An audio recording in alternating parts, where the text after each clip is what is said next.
الخوف مال الناس كلها. حق ان نعيش مرتاح.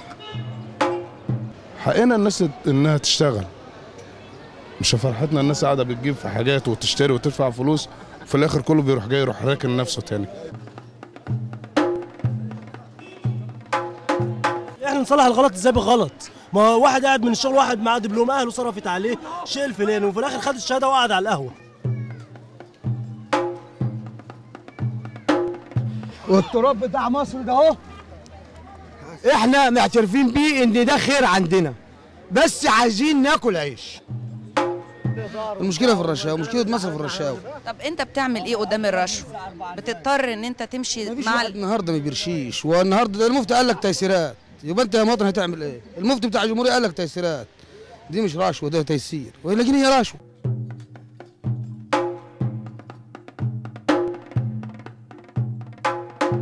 يعني انا النهارده نفسي الحصانه تتشال عن اعضاء مجلس الشعب. انا النهارده بسمع كلام وبيدوا الناس فلوس ساعه الانتخابات وهنعمل وهنسوي، وسير المجاري دي هتتشال، السوق هيتشال، هننقله في مكان كويس. بيدوا الناس هدايا وبيدوا الناس فلوس وكل حاجه.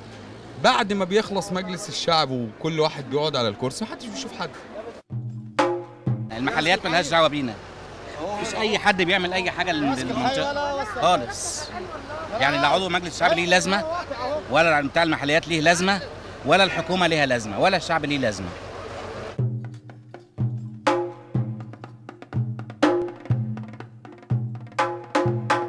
وانا اتصلت بالتليفون بالحي ورئاسه الحي وغلطت، يعني فيهم يمكن اكتر من 25 تليفون ان حد يرد عليك يقول لك ايه؟ حاضر حاضر حاضر، الكلمه المعتاده، وما فيش حد بيسال عننا. احنا ما بنعملش حاجه، احنا بنتفاعل مع الموجود، اللي خطا بنمشي مع الخطا. هو احنا مربوطين من الاكل عيشنا.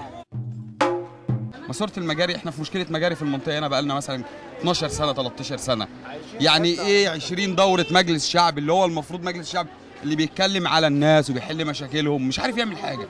يعني ايه؟ مش فاهم ازاي منطقه بالحجم ده وكم الناس دي كلها ما فيهاش البنيه الاساسيه بتاعتها ومش عارفين يظبطوها ازاي يعني.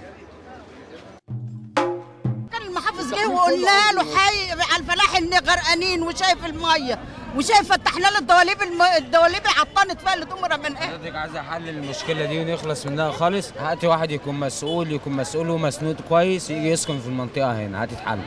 من المنطقه، طب ما رئيس الحي بيننا وبينه خطوتين اهو. لا يجي يسكن في المكان اللي احنا فيه ده. اساس ان في ظلم اساسا، وفي مفيش اصلا يعني حاجه من رحمه ربنا ان كل النهارده بيمشي بالرشاوي بالفلوس. وكل واحد بقى طبعا في رجله في شغله، وكل واحد مالي في اللي هو فيه. الحياه صعبه، الحياه صعبه دلوقتي، محدش عارف يروح ولا يجي، كفايه الهموم اللي الناس فيها. وجود الحاكم والنظام اللي من حواليه موجود عشان انا، اذا فانا راس المنظومه كلها، اللي هو مين؟ عاوز كلمه انا، الانسان، البني ادم اللي عايش في المجتمع ده.